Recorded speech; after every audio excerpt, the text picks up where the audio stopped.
नमस्कार फूफा जी। नमस्कार, नमस्ते। चलिए, बड़ा बढ़िया। नमस्कार सबको। संध्या जी नमस्ते।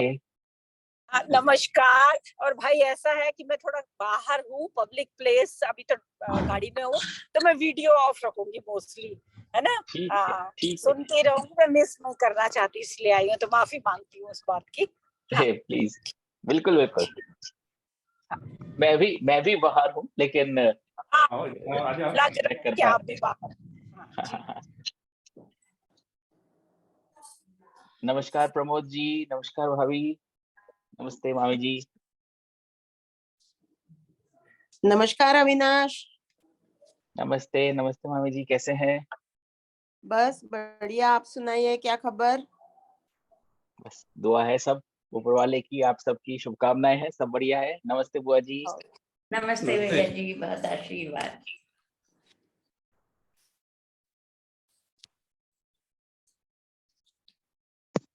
आज हम बात करेंगे ज्ञान कर्म संन्यास योग की, अध्याय 4 में। कर्म संन्यास योग, अच्छा। हाँ, नमस्ते अविनाश जी। नमस्कार नमस्कार, कैसे हैं प्रमोद भाई? बढ़िया हैं, हम घर में हैं। awesome, awesome। मैं अपनी स्क्रीन शेयर कर और रहा हूँ। और आपको आपकी क्रिसमस वहाँ शुरू हो गई या क्रिसमस अभी होनी बाकी है? हाँ हाँ हाँ, शुरू हो गई। बिल्कुल शुरू हो गई। मेरी क्रिसमस, मेरी क्रिसमस टू ऑल। मेरी ज्ञान कर्म संन्यास योग। हाँ, तो बहुत क्विकली अध्याय 3 जो था कर्म योग, इसके 3 स्मरणीय प्रसंग थे, उनको क्विकली रिवाइज कर लेते हैं। एक था अ, यज्ञ जल अन्न कर्म सृष्टि चक्र के सारे जीव जो है अन्न से पैदा होते हैं, अन्न जो है जल से संभव होता है, और यज्ञ जो है वो जल को जन्म देता है, और सभी यज्ञ जो है वो कर्म से उत्पन्न होते हैं। तो ये हमें, हमारे जो भी कर्म हो वो इस सृष्टि चक्र के अंतर्गत हो, तो उसमें हमें सदगति प्राप्त होती है।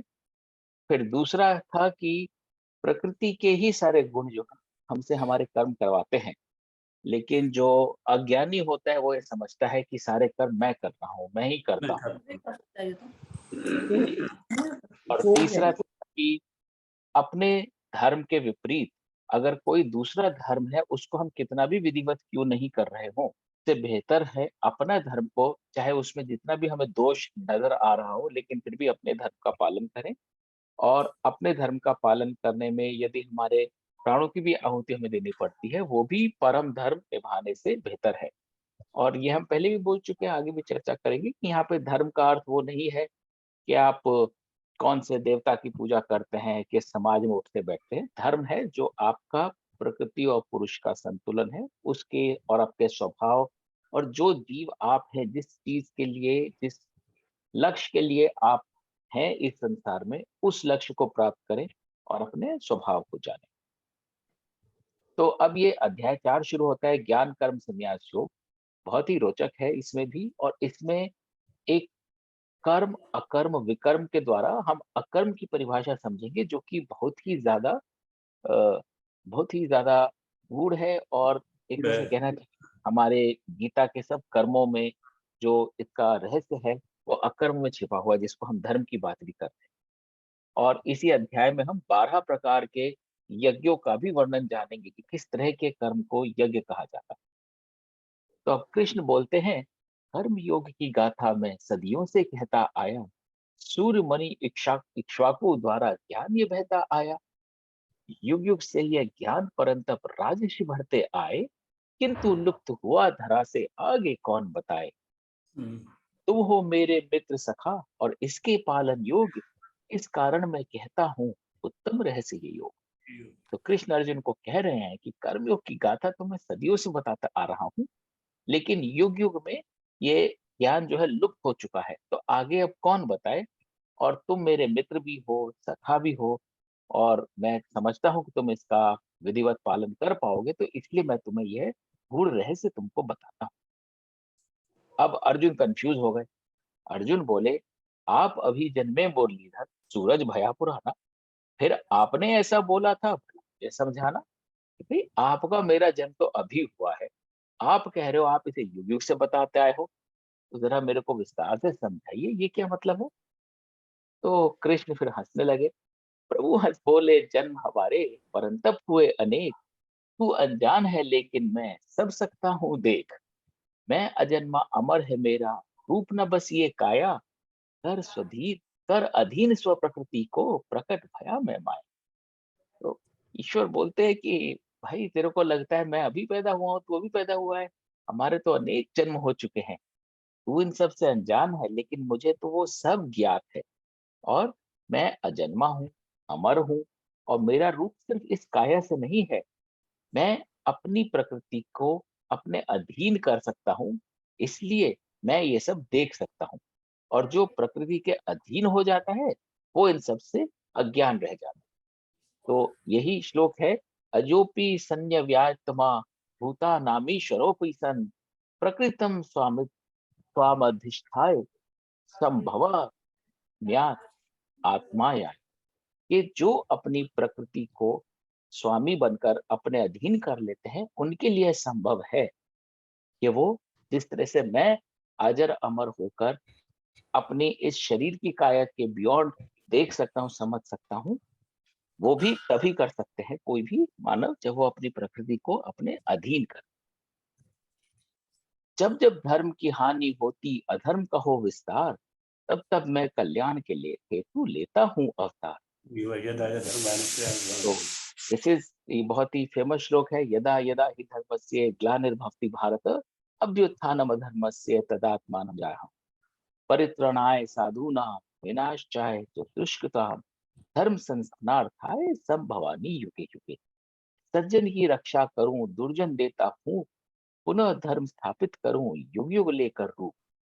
मेरे जन्म और कर्म अलौकिक, ले मुझको जो जान, पा जाए वो मुझे मुक्त, वो नहीं फिर प्राण। अब तक जिसने राग द्वेष और क्रोध लिया है त्याग, जिसने चिंतन मुझे किया पाया मेरा अनुराग।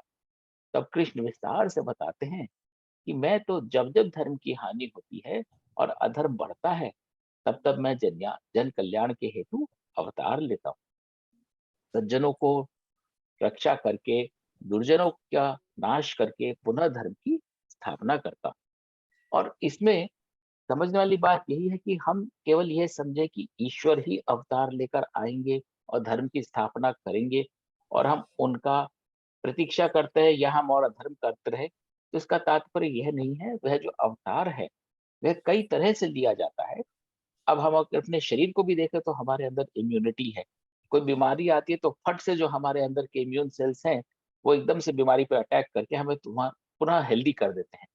ये भी उसी ईश्वर का रूप है कि जहां भी जो चीज अपने प्रकृति के नियम के अनुसार जाने से रोकती है, अब हमारा शरीर है, उसे 10 तरह के काम करने हैं, बीमार हो जाएगा तो वो अपना काम कैसे कर पाएगा।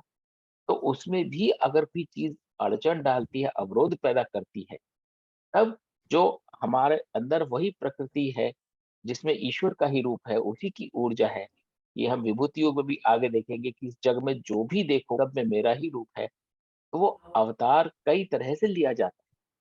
या कई बार आपकी बुद्धि भ्रष्ट हो जाए और अचानक आपको एक बिजली सी कौन जाती है कि नहीं नहीं ये गलत हो रहा है, तो वो जो विचार आपके मन में आता है वो भी उसी ईश्वर का अवतार है।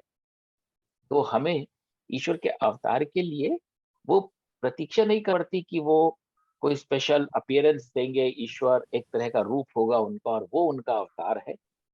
ईश्वर का अवतार हमेशा हम सब में अपने प्रकाश में रहता है। और जब कोई ज्ञानी आदमी अपनी प्रकृति को अपनी अधीन कर ले, अपनी इंद्रियों को अपने वश में कर ले, तब वह स्वतः ही ईश्वर का रूप उजागर होता है और जो भी अधर्म के कर्म हो रहे होते हैं उनको नष्ट कर। इसमें किसी और का कुछ विवेचना है, कोई और अ, समीक्षा है या कोई और थॉट प्रोसेस है जिस तरह से धर्म अधर्म ईश्वर अवतार लेते हैं इसके ऊपर? ये तो अविनाश आपने जो बोला उसको हम लगभग बहुत सारे दूसरे सोर्सेस से भी जानते हैं कि हमको ईश्वर का ही अंश कहा गया है। तो आपने भी अपने पिछले वक्तव्यों में बोला है कि जो जिसको हम आत्मा बोलते हैं, एक्चुअली उसका सही नाम आत्म है। और हमारा जो है कनेक्शन, और जहाँ से हमारा उद्भव है, उसका नाम है परमात्मा। तो हम उसी विराट के अंश हैं। तो ये तो हम हमारे अनुभव में भी आता है कि कुछ तो है हमारे अंदर जो है, जिसे हम महसूस तो करते हैं लेकिन उसका वर्णन नहीं कर सकते। तो ये तो सही है। अब बात आती है कि हम अपनी अपनी डिफरेंट मेमोरीज को लेके पैदा हुए हैं, और उन मेमोरीज में किसमें क्या है, किसकी मेमोरी में क्या है, उस हिसाब से वो सॉफ्टवेयर ऑपरेट करता है। तो यहाँ पर अपनी प्रकृति को, यदि मान लीजिए एक क्रिमिनल है और वो ये सोचता है कि मेरी प्रकृति ही क्रिमिनल होने की है और मुझे वही धर्म निभाना है, तो ये तो होता तो है ऐसा ही। मान लीजिए कि कोई क्रिमिनल व्यक्तित्व का है तो फिर वो करता तो वही है, वो तो नेचुरली क्राइम ही करता है। परंतु जो आपने बोला कि उसको अपने पौरुष के हिसाब से अपनी प्रकृति को बदलना भी है, तो उसके लिए वो पौरुष की पहचान करना असंभव सा हो जाता है, क्योंकि उसकी प्रकृति इतनी डोमिनेंट होती है। क्रिमिनल क्रिमिनल जिसको बोलते हैं आप इंस्टिंक्ट, इतनी डोमिनेंट होती है कि वो किसी और पौरुष की फिर वो परवाह किए बगैर वो अपना ही स्वभाव जीता है और वो क्राइम करता है और फिर सजा पाता है। उसके बावजूद भी वो क्राइम कई बार नहीं छोड़ पाता है और वो इस तरीके से अपना जीवन यापन करके चला जाता है। तो क्या उसके इस स्वभाव को ही हम उसका, उस व्यक्ति का धर्म माने कि उसका यही धर्म था? क्या क्वेश्चन अभी खत्म नहीं हुआ है? आपके लिए थोड़ा सा। और क्या जिस ब्रह्मा विष्णु महेश की हम बात करते हैं, और जो शिव जो संहारक है, जो नकारात्मकता हमारे जीवन में है, उसका प्रतिनिधित्व है, तो क्या वो अपना यही रूप लेके पैदा होते हैं कि मैं चूंकि संहारक हूं इसलिए मुझे ऐसे ही काम करने हैं जिससे लोगों का संहार हो? यानी क्रिमिनल भी इसी तरह का कुछ काम कर रहा है। वो उसमें ये थोड़ा कंफ्यूजन आ जाता है कि उस क्रिमिनल को भी यदि हम संत बनाने की कोशिश करेंगे तो क्या ये सही है? हाँ, तो बहुत ही सही सही प्रश्न पूछा आपने। जो भी आदमी किसी भी जन्म में जैसी भी जिंदगी जी रहा है, हर आदमी सबकॉन्शियसली अपने धर्म का ही पालन कर रहा है। वो उसका जीवन जिस भी तरह से निमित्त है, जो उसके भाग्य में लिखा हुआ है जिस तरह से, वो सारा एक तरह से उस धर्म के निहित है कि वो किस इकोसिस्टम का पार्ट है। तो अगर कोई क्रिमिनल टेंडेंसी लेके पैदा हुआ है, जो कि उसके सबकॉन्शियस में है, जो कि उसको विरासत में मिली है वो सारी चीजें, तो उसमें फर्क सिर्फ इतना आता है कि वो, ऐसा नहीं कि कोई भी आदमी को ज्ञान प्राप्त नहीं होता।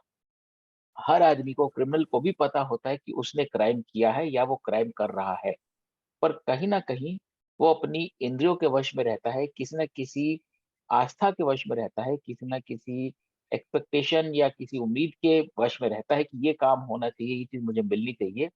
और कई बार अपने अहम के वश में रहता है, जिसकी वजह से वह वो कर्म कर पाता है। जैसे रावण है, उसने सीता को हरा, उसे अच्छे से पता था उसने जो किया है वो सही नहीं किया है, लेकिन उसका भी अहम बहुत था कि नहीं, मैं सीता को नहीं लौटाऊंगा। तो चाहे वो चीज हमारे सामने रावण का रूप लेके पैदा हो, चाहे वो छोटा सा क्रिमिनल लेके पैदा हो, ये ज्ञान हर एक को रहता है कि शायद ही कोई ऐसा प्राणी हो जो क्राइम करके भी ये बोले कि नहीं, ये तो क्राइम किया ही नहीं है मैंने, ये क्राइम नहीं था। वो अपने कर्म को जस्टिफाई जरूर कर सकता है कि मेरी परिस्थिति ऐसे थी या मेरी जरूरत ऐसी थी और मेरे पास कोई दूसरा चारा नहीं था, लेकिन ये ज्ञान उसको भी रहता है कि जो कर्म किया है वो धर्म के अनुरूप नहीं था। और इसी के लिए जिसको हम बोलते हैं ईश्वर का अवतार, चाहे वो स्वयं प्रभु के रूप में, चाहे वो पुलिस के रूप में, चाहे वो लॉ एंड ऑर्डर के रूप में, चाहे कोर्ट के रूप में, उस धर्म की स्थापना के लिए उसका जो दुष्कर्म है उसका अंत तो करना ही होता है। अगर वो दुष्कर्म नहीं करेंगे तो सभी पापी जो है पाप करते चले जाएंगे, फिर समाज और विश्व कैसे चलेगा। तो जो पहला प्रश्न है वो अपने धर्म का पालन नहीं कर रहा, क्योंकि धर्म सिर्फ वो नहीं होता कि जो मेरे मन की भावना है, जो मेरे मन में आया वो मैंने किया। धर्म वो होता है कि जिसे हम कई बार बोल चुके और अभी आगे भी आएगा, कि जिसमें आपको जो विरासत में मिली थी सारे इंस्टिंक्ट, उन संसाधनों का आपने कैसे उपयोग किया। तो आपको आपकी कमजोरियां भी मिलती हैं, आपको आपकी स्ट्रेंथ भी मिलती है, लेकिन स्ट्रेंथ का और कमजोरियों का अवलोकन कि मैं कहाँ और गलत होता जा रहा हूँ फ्रॉम माई स्टार्टिंग पॉइंट, और मैं कहाँ भटक गया फ्रॉम माई स्टार्टिंग पॉइंट, वो अवलोकन जिसे आगे आएगा गीता में भी, अभ्यास के द्वारा, ईश्वर में मन लगाने के द्वारा, अपनी आसक्तियों से ऊपर उठने के द्वारा ही प्राप्त हो सकता है। और नहीं तो फिर हम जहां से स्टार्टिंग पॉइंट था वहां से हम और पतन की ओर ही जाते। दूसरा प्रश्न कि जो ब्रह्मा विष्णु महेश हैं, जो कोई भी और आदमी किसी भी रूप को समझता है संहार करने के लिए, तो जैसे मैंने एग्जांपल दी, हमारे शरीर के अंदर ही इतने सारी इम्यूनिटी डेवलप्ड है, वो भी तो वही काम कर रही है। अधर्म को समाप्त करके धर्म को पुनः स्थापित करती है और रोगी आदमी को दोबारा निरोगी बना देती है। तो जहां भी वो शक्ति है, जो शक्ति अधर्म का नाश कर रही है, चाहे वो शक्ति दुर्गा के रूप में हो, चाहे वो शक्ति पुलिस लॉ एंड ऑर्डर के रूप में हो, चाहे वो शक्ति व्हाइट ब्लड सेल्स के रूप में हो, वो पावर है इस इकोसिस्टम में जो क्लींजिंग करती चली जाए। और वो क्लींजिंग डे बाय डे भी होती है, वीक बाय वीक भी होती है, ईयर बाय ईयर भी होती है, और जन्म जन्मांतर भी। ऐसा मेरा समझना है।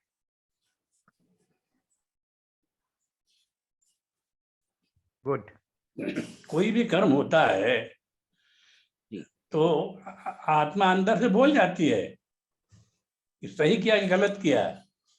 समाज के लिए और अपने जीवन में उत्थान के लिए आत्मा बोल जाती है कि आपने काम गलत किया। उस समय अगर व्यक्ति में आसक्ति ना हो तो अपने को सुधार सकता है। अगर आसक्ति रह गई तो सुधार नहीं पाएगा। तो इसलिए कर्म के साथ उस ज्ञान की आवश्यकता जरूर है जिससे कि वो अपने गलत अनुचित कार्यों को लगाम लगा सके और अच्छे कार्य करे। नहीं, ज्ञान तो होता है लेकिन टेम्पटेशन होती है, वो अपनी टेम्पटेशन को नहीं रोक पाता। बिल्कुल। अनुभव उससे बराबर ये ध्यान होता है कि ये गलत है, लेकिन वो उसको अपनी इच्छा पे नियंत्रण नहीं है।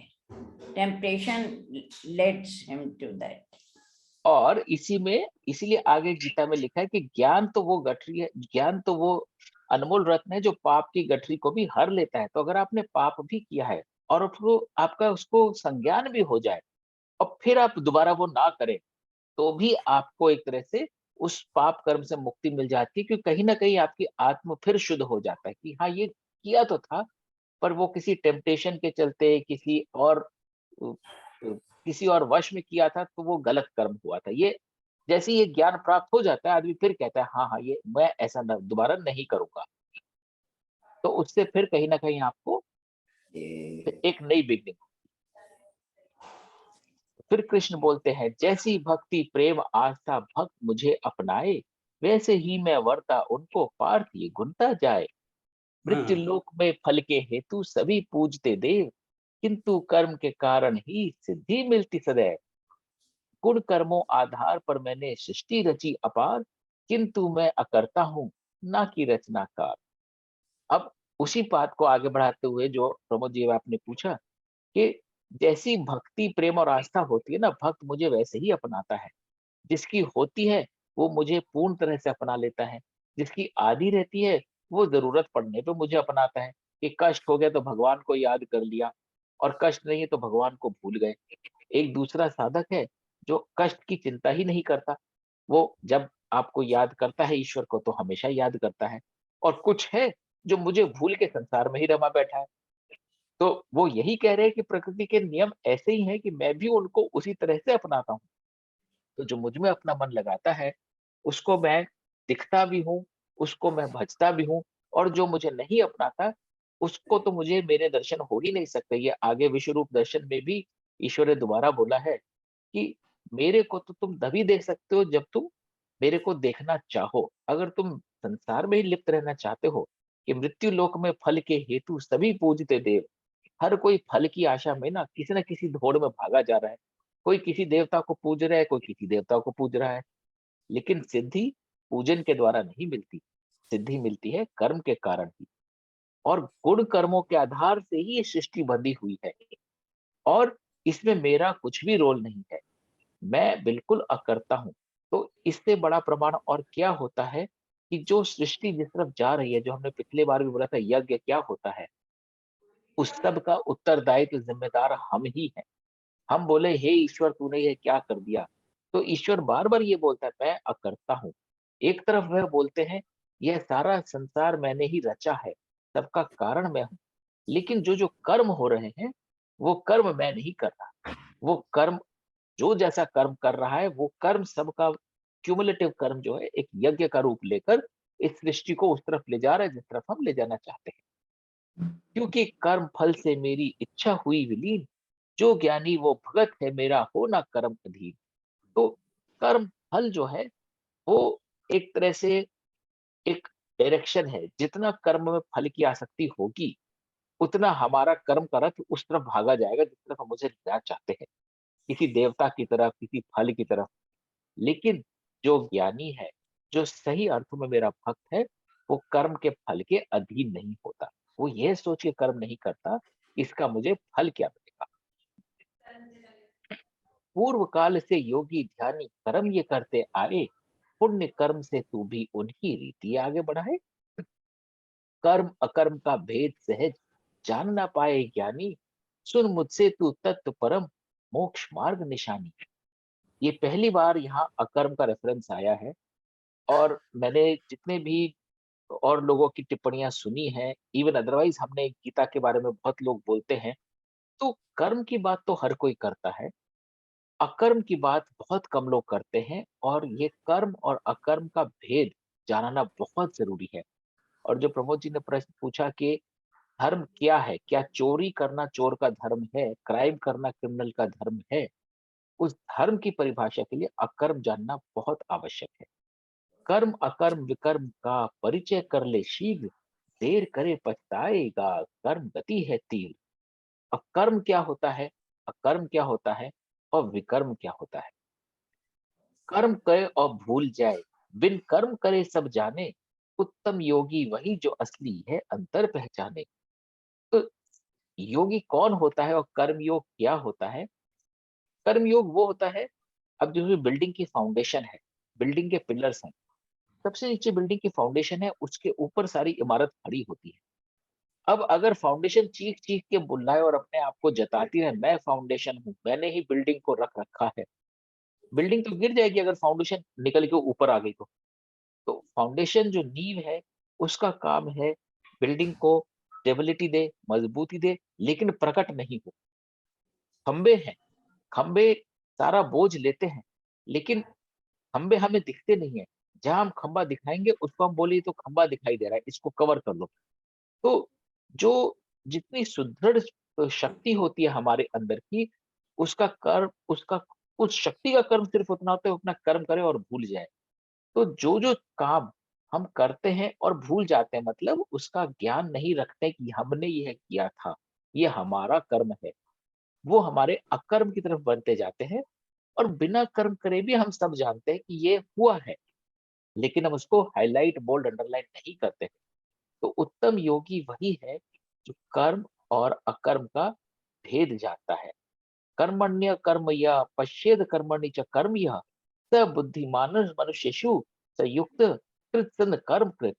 कि कर्म करके भूल जाए और बिना कर्म करे उसका ज्ञान रखे। अब बिना कर्म करे ज्ञान कैसे होता है कि हाँ ये तो हो गया, ये मैंने नहीं किया, अरे ये तो हो जाता है। कई बार होता है ना, किसी ने बोला अरे साहब आपने ये कर दिया, क्या कविता लिखी है, या कोई बोले क्या खाना बनाया है, और आप कई बार मॉडेस्टी में और कई बार वाकई बोलते हैं, अरे इसमें क्या है यार, खाना तो बन जाता है, घर में खाना बन रहा है 4 जनों का, 2 जनों का, और नहीं बन सकता क्या? तो फैक्ट इज वो 2 अतिरिक्त लोगों का जो गेस्ट है, खाना तो बना है, कर्म तो हुआ है, लेकिन जो मेजबान है वो उसको एक्स्ट्रा कर्म नहीं मानता। वो कह रहा है, अरे यार खाना तो जैसे हमारा बना आपका भी बन गया।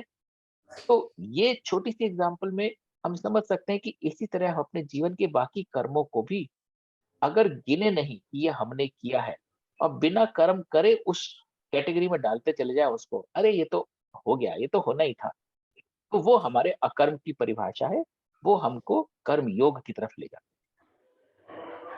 बिन संकल्प और कामना जो करता जाए काम, ज्ञान की अग्नि भस्म रहे वह ज्ञानी निष्काम।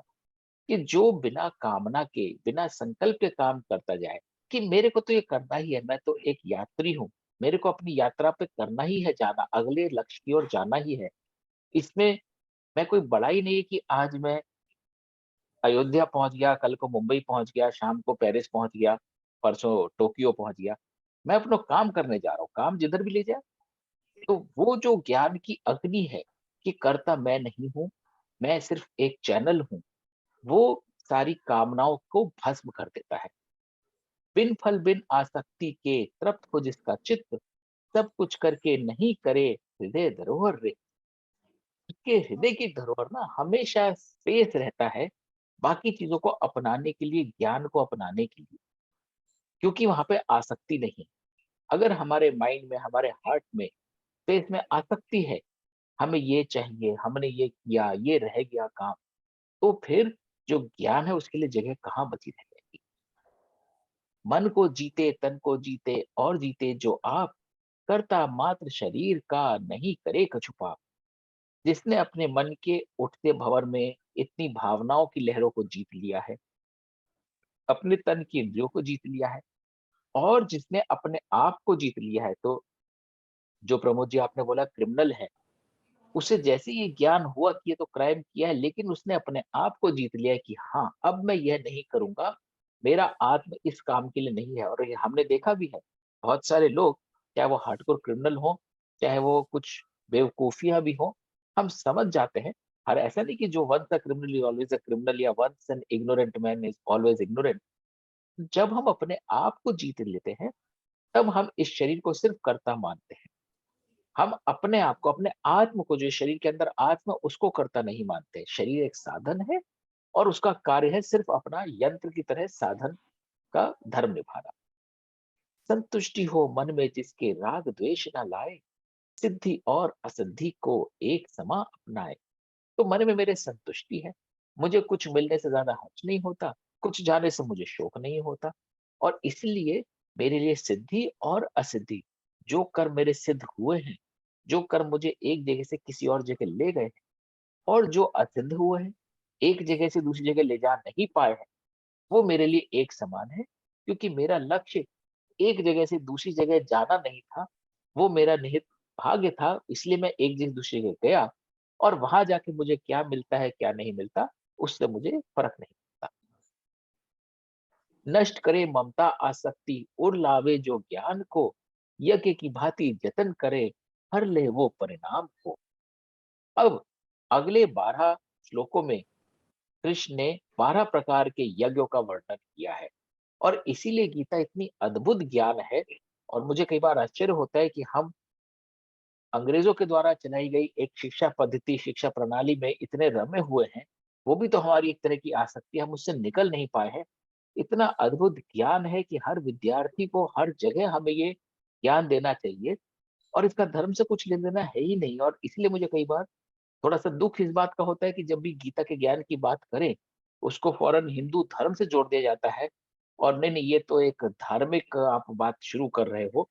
जबकि हर आदमी का, इर्रेस्पेक्टिव ऑफ कैसी आस्था रखता हो, उसका इतना उत्थान हो सकता है इनसे, युद्ध के बीच में खड़े होकर ईश्वर आपको, प्रभु आपको, और ईश्वर और प्रभु क्या है, ज्ञान का भंडार, आपको 12 तरह का यज्ञ बता रहा है, जिसके द्वारा आपके कर्मों के प्रति आसक्ति नष्ट होती हो। और यही यज्ञ की परिभाषा हमने पिछले कड़ियों में भी सीखी थी कि ऐसा कोई भी कर्म जिसमें हमारी आसक्ति नष्ट होती है, वह यज्ञ होता है।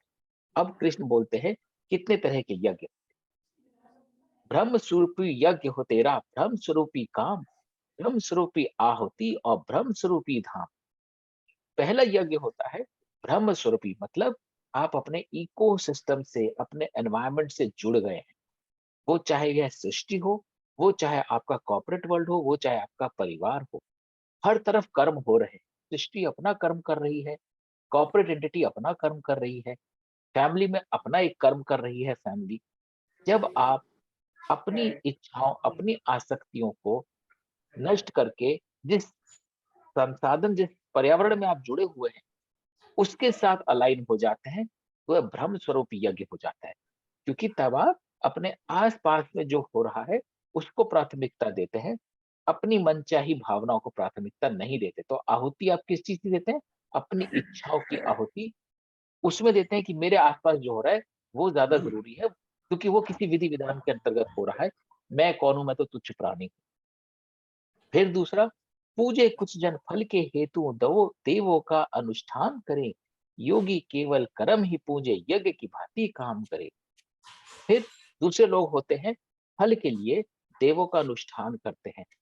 लेकिन जो यज्ञ की भांति काम करने वाला मनुष्य होता है, तो इसको दैव यज्ञ बोला जा रहा है।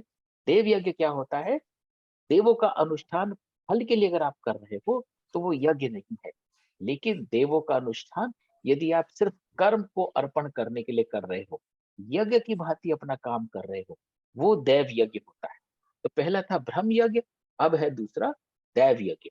तो दैव यज्ञ में आप अपने आप को एक डिवाइन खाने इंस्पिरेशन के करते हैं। देते हो और उस डिवाइन से कनेक्ट करते हो। फिर तीसरा बोलते हैं अभिनात यज्ञ, अभिनत यज्ञ। योगी फूके निज इच्छा को जलती संयम अग्नि में, अज्ञानी तो लोभ ही भरता इंद्रियों की जननी में। तो ये है आपका अभिन्नत यज्ञ, मतलब आपने अपने को अपनी इच्छाओं से अभिन्न कर लिया है और आप कहते हैं कि ये जो संयम है, ये यज्ञ की अग्नि समान है, जिसमें अपनी इच्छा को मैं फूंक देता हूँ और इसको बोलते हैं संयम अग्नि यज्ञ। मतलब आपने इतना संयम बढ़ता है कि वो संयम आपकी इच्छाओं को भस्म कर देता है। उसके बाद आता है इंद्रियाग्नि यज्ञ।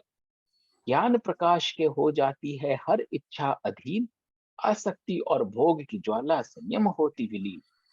कि जैसे ही आपको ज्ञान की प्राप्ति होती है, और ज्ञान क्या है? अवेयरनेस है, कॉन्शियसनेस है। ज्ञान खाली डिग्रीज नहीं है।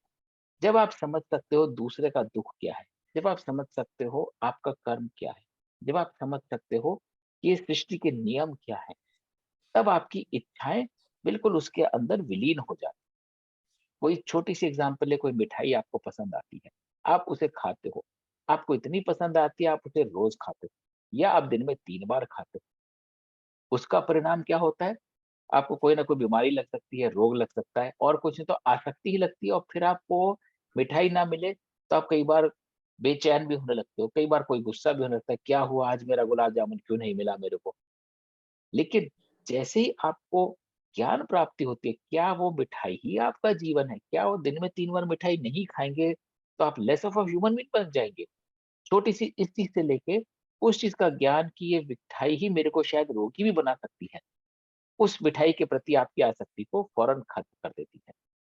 और फिर कृष्ण बोलते हैं, यज्ञ रूप अनेकों अर्जुन तज के धन आराम, कुछ है तजते भेद जगत के, कुछ तजते अज्ञान।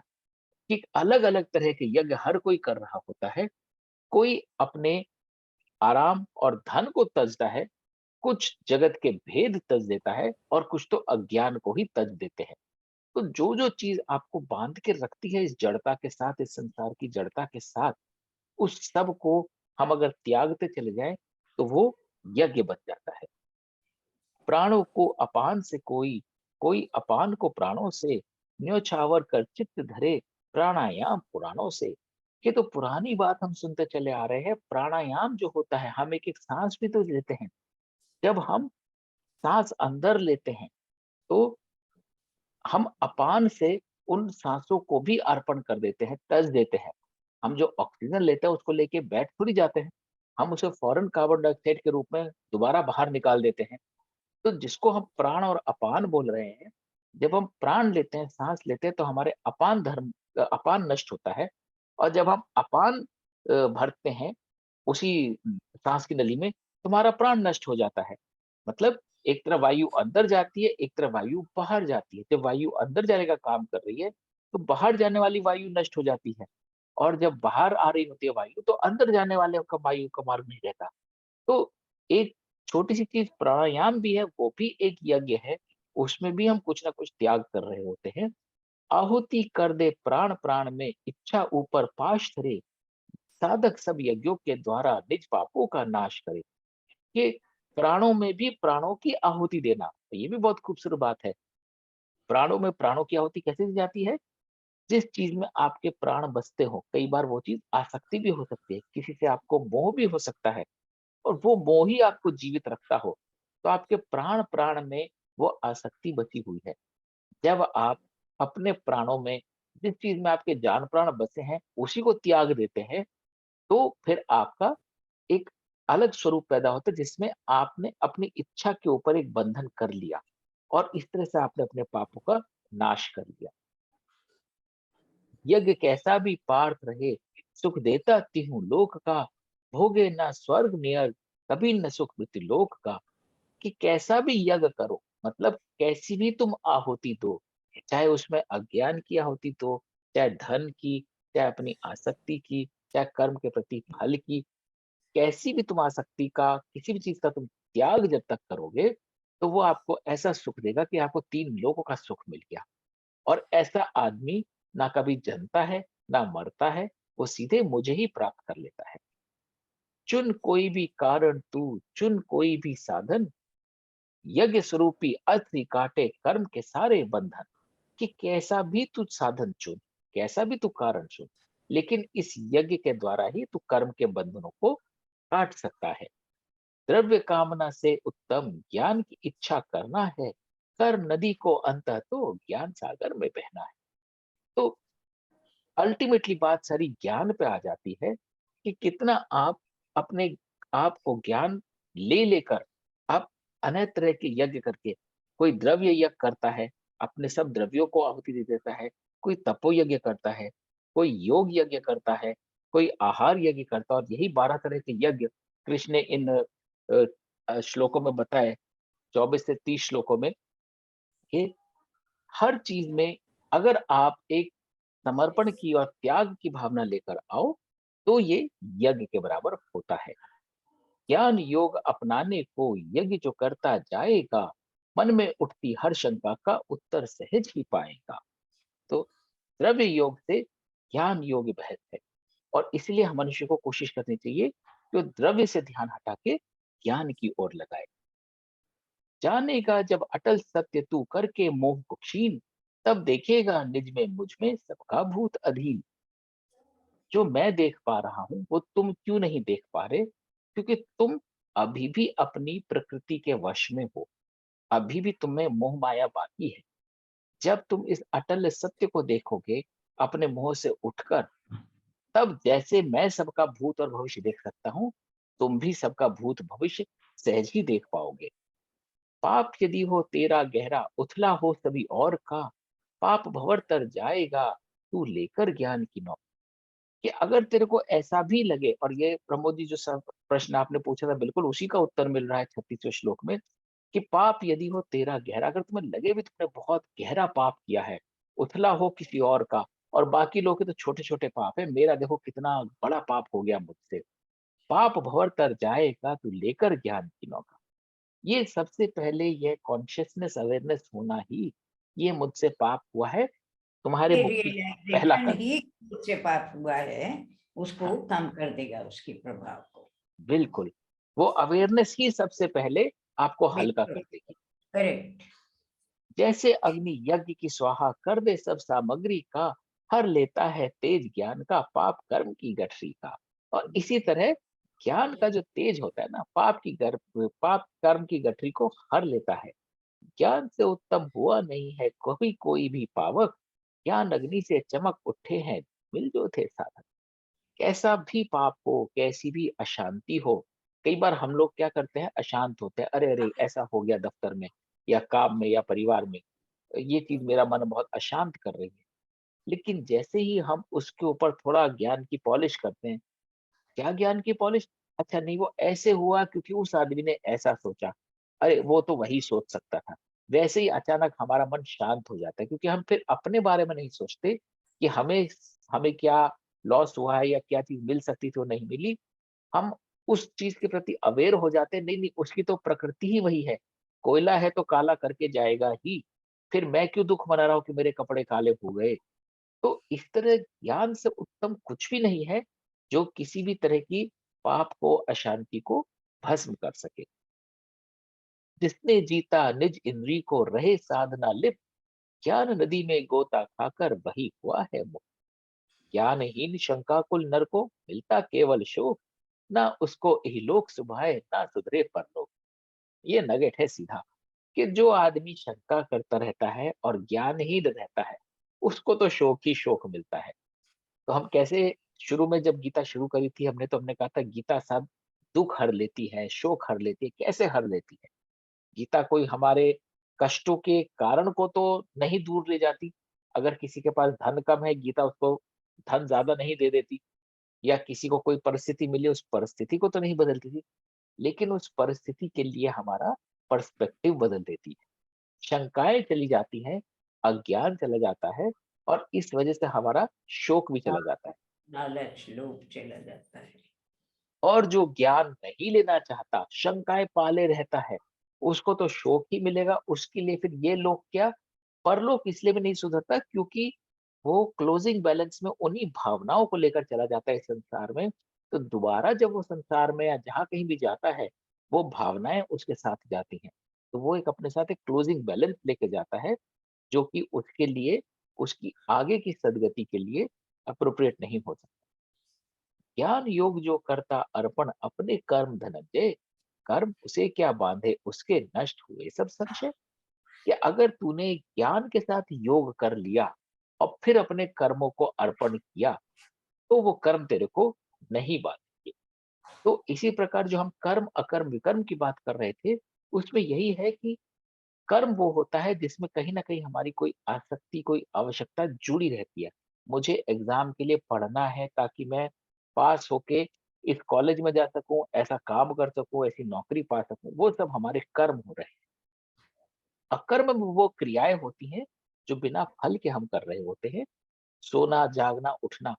अब हम उठते हैं, फल की कामना करके नहीं उठते, हमारा शरीर हमें उठा देता है। हम सोते हैं, फल की कामना करके नहीं सोते कि सोने से ये मिलेगा, हमारा शरीर थका के हमें सुला देता है।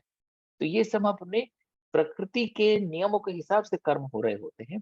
तो इसी तरह यदि हम अपने मैक्सिमम कर्मों को बिना फल से बांधे करे जाएं, कि अरे ये तो, मैं तो हुआ ही, मेरा तो जन्म ही इसलिए हुआ है, मैं तो हूं ही ऐसा व्यक्ति, मैं तो यही करूंगा, इसमें मुझे फल की कामना क्या करनी।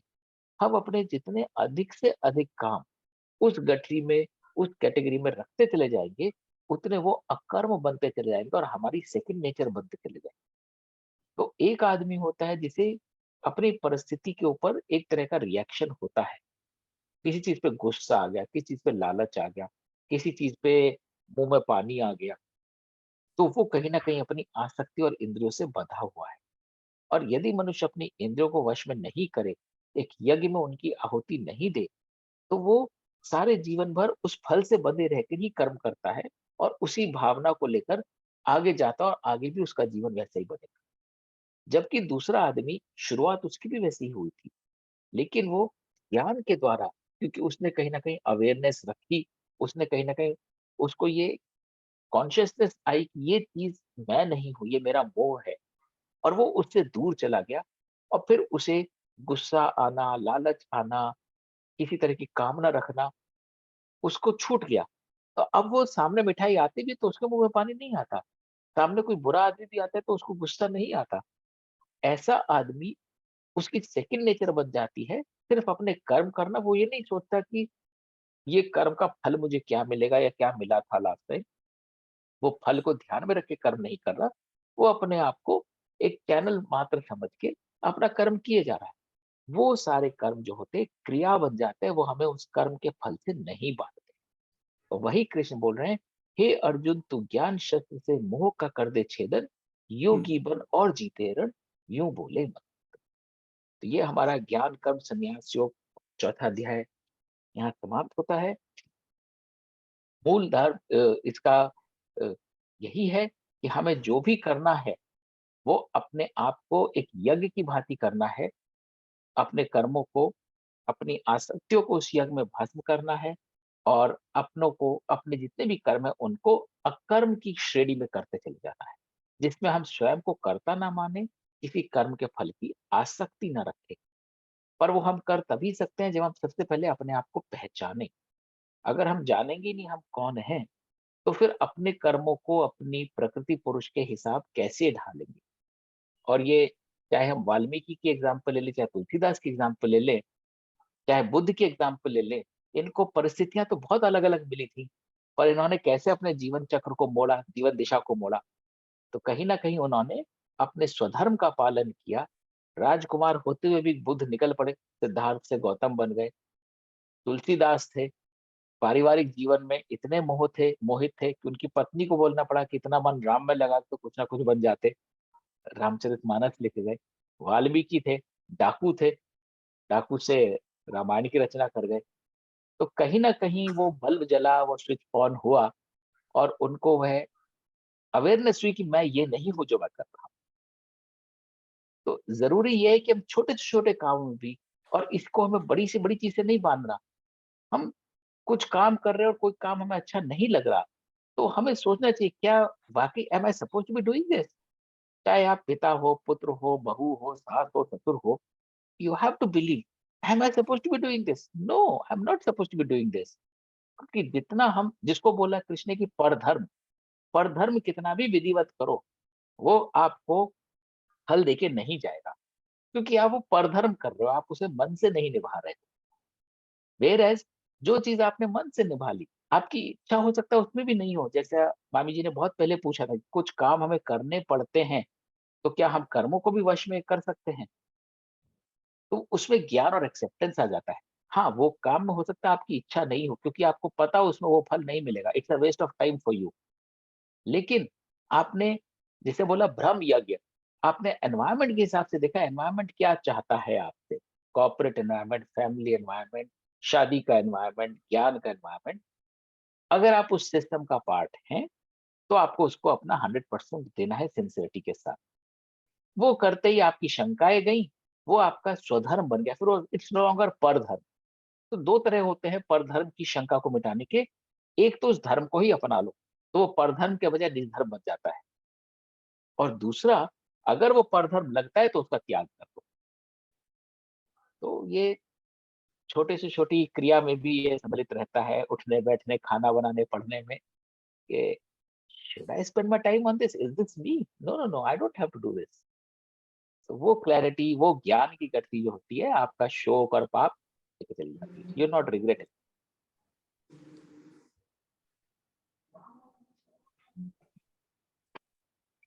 अविनाश जी, आपने बहुत अच्छा बोला।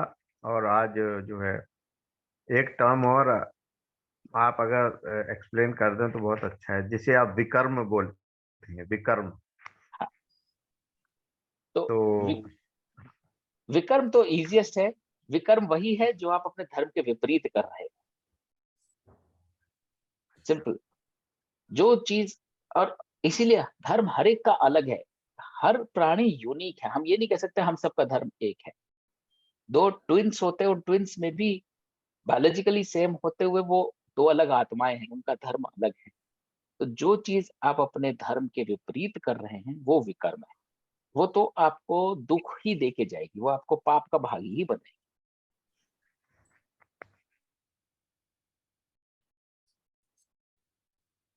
एकदम कन्विंसिंग। मैं सब छोड़ छाड़ के कहीं आई हूँ, पर दूसरे कमरे में आके आपको सुनती रही। तो सॉरी, मतलब आपका कुछ और काम होगा इस समय, होपफुली। हाँ, बहुत आनंद आया। ये जो तरह तरह की यज्ञ वाली बात आपने कही ना, तो वो उसको काफी इंट्रोस्पेक्ट करूंगी। अपने जीवन के जो अलग अलग हम जो रोल अदा करते हैं, तो उसमें ये अलग अलग तरह के यज्ञ जो है, और किसकी अभी हमें आहुति देनी बाकी है, बहुतों की आहुति देनी बाकी है। और आप जैसे बोल रहे हो वाल्मीकि और कबीर, मुझे तो लगता है ये पिछले कई जन्मों के बाद वाल्मीकि और कबीर और वो बने होंगे, है ना। बस ये मान के चलते हैं कि हम सब कृष्ण का एक भाग है, और कृष्ण अपने आप को क्यों दुखी दे, उन्होंने ये सब रचा है। अब उसमें मेरा रोल सिर्फ ये है कि मैं इसमें से क्या उठाती हूँ, वो वहां पे ज्ञान योग। मैं बहुत बार अपने आप से वो करती हूँ कि भक्ति योग और ज्ञान योग, कई बार मुझे भक्ति योग बहुत आनंद देता है कि सरेंडर कर दिया, बस अब तू जान, मेरे को करवा। पर ज्ञान योग भी उतना ही जरूरी है।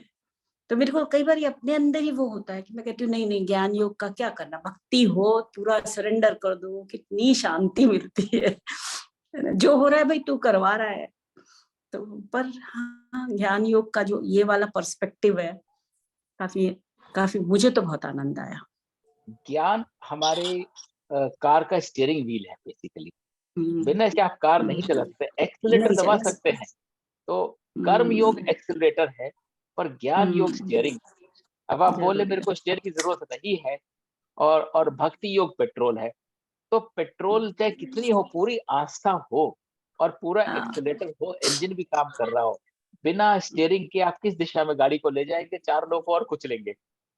तो और फिर बोलेंगे भाई तू, और फिर बोलेंगे भाई तूने कुचलवाया है।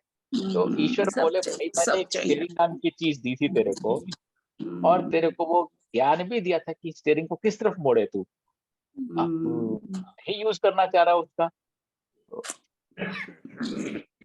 अब ये है अपने लिए तो ठीक है, पर कई बार आप आपके आसपास इतना दुख दर्द देखते हो ना, पता नहीं है, उनको आप कुछ भी ना बोल सकते, क्योंकि आप कुछ भी धीरे से बोलिए, बहुत सही टाइम पे कुछ बोल रहे हैं, बोलते हैं आप ज्ञान मत दीजिए, आप ज्ञान अपने पास रखिए, आप नहीं समझ सकते जो हमारे ऊपर गुजर रही है।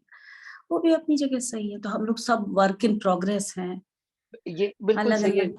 जी, कि ये वर्क इन प्रोग्रेस वाली बात ही सही है।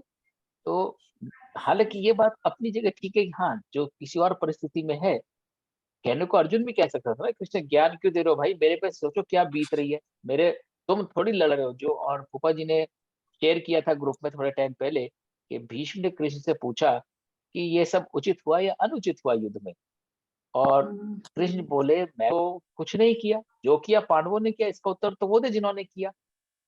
तो फैक्ट इज करते तो हम सभी हैं, और वो बोले कि भाई मेरे पे जो बीत रही है, लेकिन ज्ञान की आवश्यकता उसको भी पड़ती है, वो उस समय ज्ञान को नहीं ले सकता, शायद कुछ समय बाद लेगा, और इसी को बोलते हैं रिफ्लेक्ट।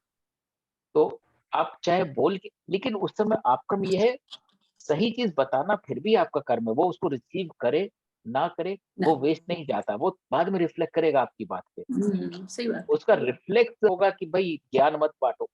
मेरे बच्चे दिन रात यही बोलते हैं, कुछ ज्यादा बोल जाओ तो ज्ञान नहीं चाहिए, लेक्चर नहीं चाहिए। बट इट ऑल, बट अगर आपकी बात सही है तो वो उसको रिफ्लेक्ट करते हैं, गुनते हैं।